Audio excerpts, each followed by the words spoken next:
Assalamualaikum warahmatullahi wabarakatuh.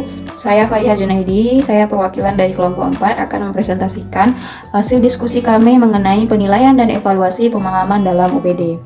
Kami kelompok 4 beranggotakan Faiza Hairiyah, Jamila Sari, dan saya sendiri Fariha Junaidi. Perintah soalnya, penilaian dan evaluasi dalam UPD memiliki 6 aspek yang masing-masing akan menjadi bahasan dalam setiap kelompok seperti yang tertuang dalam diagram aspek pemahaman peserta didik dalam UPD.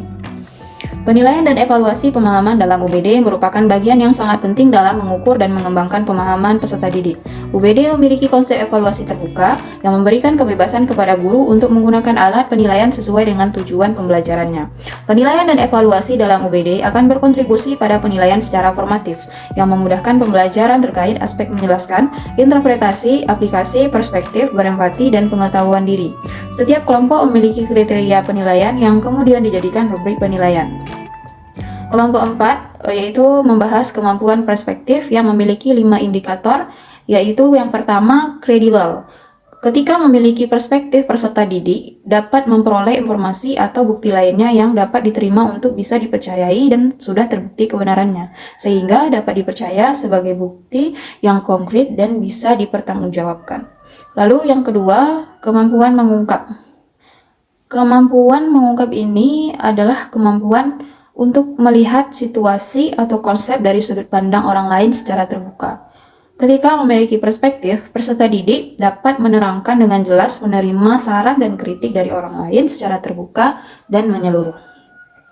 Lalu yang ketiga yaitu kemampuan wawasan. Dalam KBBI, wawasan memiliki arti tinjauan, pandangan, dan konsepsi cara pandang. Ketika memiliki perspektif, peserta didik dapat memperoleh wawasan atau pengetahuan atau pemahaman baru dari sudut pandang mereka mengenai permasalahan yang sedang diamati. Lalu yang keempat yaitu kemampuan masuk akal.